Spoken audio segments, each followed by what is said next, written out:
Chapter 3 The Constant Gardener. For me, stillness was an issue. Yet, as much as I ran through my life's ambitious marathons and pushed myself well beyond the normal limits, I felt I still had even more to do.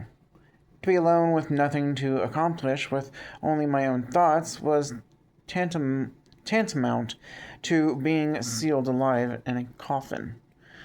Even back when Marcia would fly out to visit her family back east because of her pets, I was never alone and the house was never still. With my wife and her drama and her animals gone, the house became serene. But still, I did not feel safe. Later into the night, unable to rest and feeling insecure in my new settings, I rearranged a few items in the living room. I then quickly found myself going to full force, doing the same throughout the entire house. I just had flown home that very afternoon from being on the road.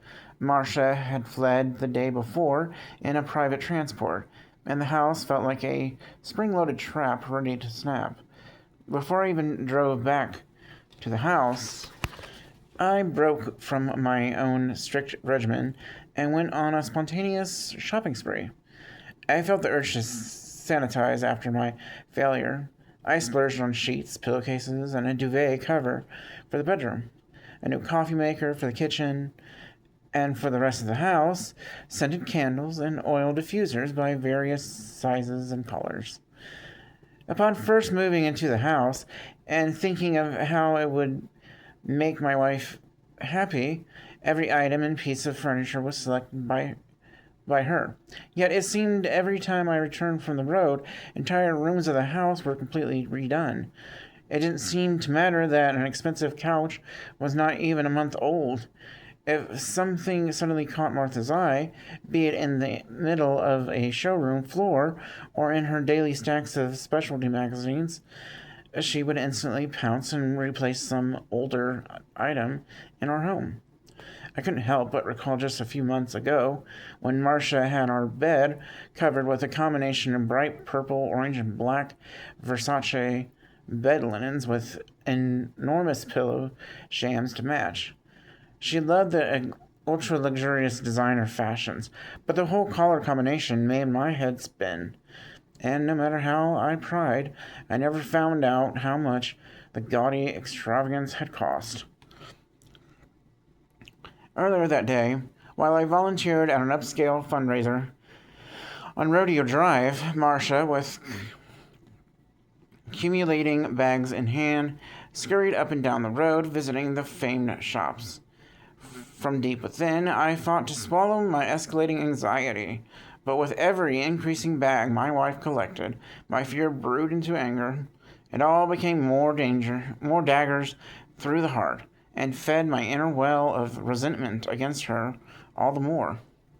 After the rush of personalizing the rooms of the house wore off, the cold fear of stillness crept up my spine like oncoming pneumonia. Still unable to sleep, all I could do was pull my knees toward my chest and rock myself while hoping to keep my phantoms at bay. The next day, after an early morning workout, I put in a full day at work, which included chipping away at mounds upon mounds of paperwork. I then spent hours on the phone returning calls to people who were desperate for advice and comfort regarding their past issues of abuse. Then, with the routine completed and back at home, I wasn't sure what to do. Usually, once home from work, I'd take the dogs out for several long walks. Then I'd plan or cook dinner for Marcia and me. Alone as a couple, we'd spend our time dissecting and hashing out our latest strings of crises. And because I was almost always recovering from the intensity of being on the road, often having traveled through several time zones, I would beg off and go to bed early, leaving my wife to her television shows while she scrutinized and dog-eared the pages of her pile of fashion magazines. I knew my wife was unhappy, but I found myself just trying to regenerate to fight the same battles the next day. It all became a cycle. Became more distant and more shut down with each passing day, and it left me more exhausted than the day before. In the back of my mind, I was still very dedicated to my marital vows, and I clung to the belief that tomorrow would be the day I'd summit my last mountain. After taking care of everything and everyone, I would then dedicate time to my marriage.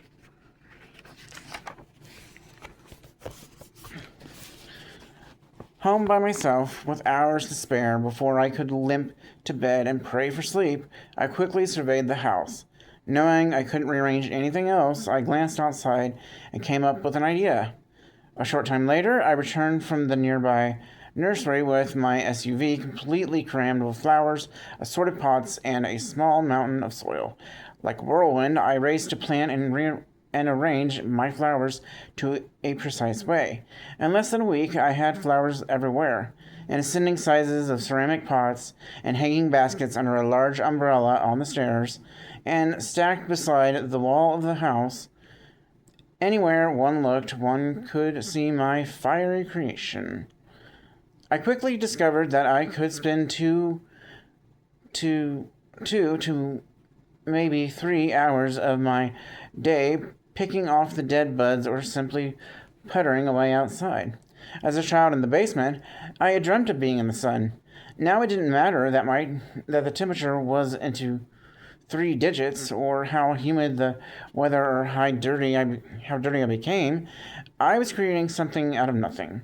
I was beautifying my new life, and by changing my environment, that in itself would change my life.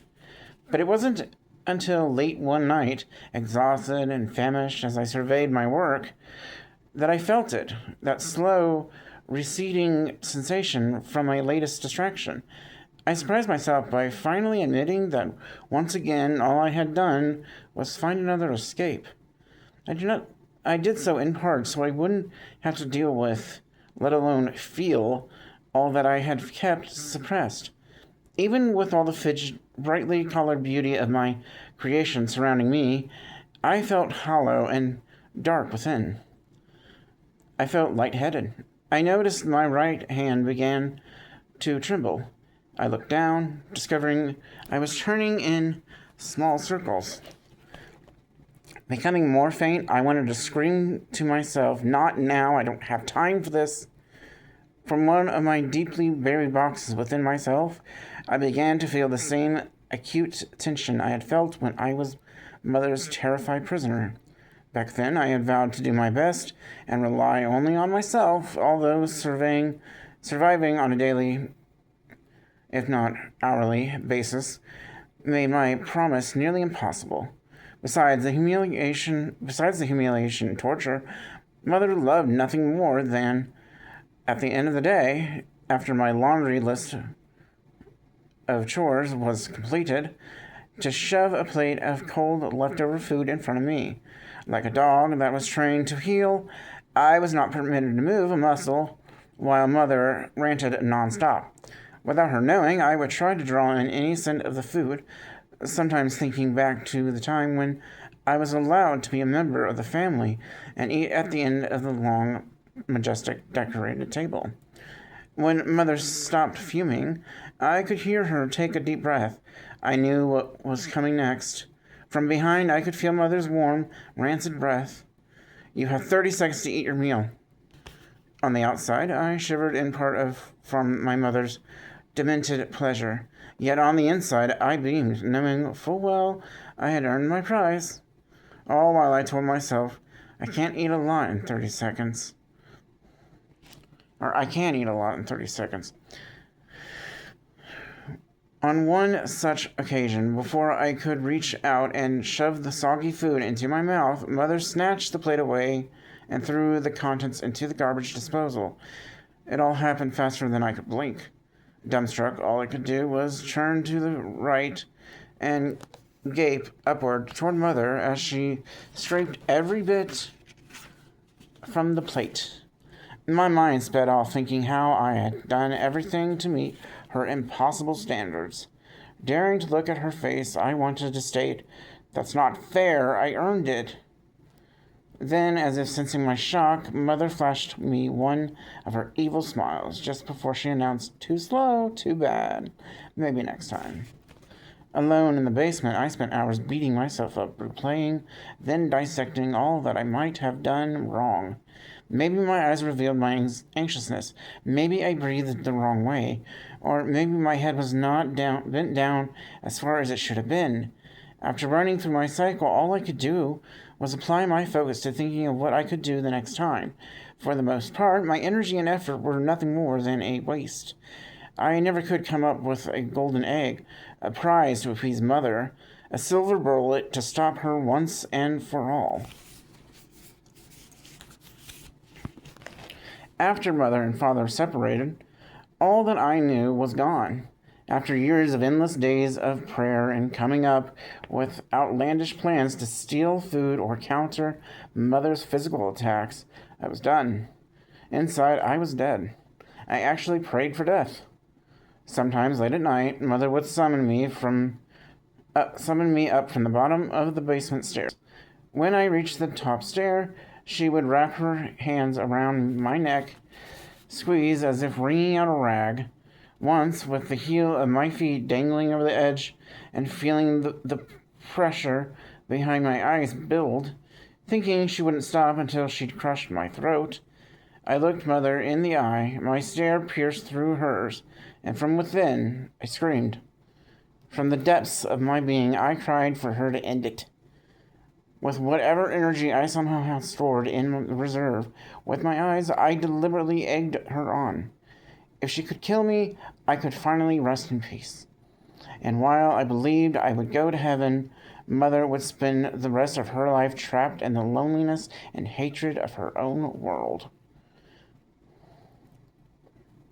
Somehow, I knew that Mother was exhausted from fighting to keep our secret hidden from the many people that obviously knew the truth. She constantly had to justify to my bewildered brothers her treatment of me. And judging by her labored breathing, her puffy face, and how she dragged herself throughout the house, I knew she was completely miserable. Once rescued and placed in foster care, I discovered, to my horror, that in a few years, once I aged out, I would be solely responsible for my own being. Fearful of ending up homeless, like my father, I came up with simple, perhaps foolish plans to build up and save financial reserves. At times I became frantic, sprinting from job to job, constantly plotting where I had to go and exactly what I had to do next. As an aircrew member with the military, I altered how I used my time. I came to multitask so well that in the middle of a war, I could flawlessly orchestrate and refuel 8 fighter jets in mere minutes, as if I were directing some aerial bullet. And even in life-threatening, extreme, time-sensitive in-flight emergencies, IFEs, I thrived on the adrenaline. It seemed that the methods of disconnecting that I had learned in the basement now aided me in controlling my own sphere. For years, as a civilian, when things seemed their worst and all time seemed lost, somehow I was fortunate enough to push through. Whether I missed a flight, lost luggage, or had to change into a suit and tie while driving at warp speed, I managed to split mere nanoseconds of time. Since my days in the basement, I was always hyper vigilant of the amount of time required to resolve any situation. But with my wife's departure and our marital problems seemingly gone with her, I was astonished that I could no longer deny my deep-rooted issues of control, especially that of managing time. I only ate once a day. Sometimes in the early evenings after evening hours after a long day at work, I would go out for food. But I always took my dinner to go so I could race back to the safety of my home. Then, as my reward, I would eat my lukewarm food in my darkened bedroom in front of the droning television set. And now, alone to admire my latest accomplishment, outside, in the stillness of evening, I could feel my insides becoming unglued. A part of me that I had buried long ago was erupting to the surface. Every waking day I did all that I could to push down and conceal my guilt, shame, and anger. As much as I tried to open up and trust someone besides my own son, Stephen, I became more and more disconnected. I would feel the familiar sensation of my throat tightening, the burning hiccups surging, the gasping for air. I bent over with tears of pain. As I fell to my knees, I felt it was vital for me to keep my eyes fixed on the brightly colored flowers. While my spasms increased, I could no longer keep from throwing up. With all the bile that escaped, I cried with newly released inner rage.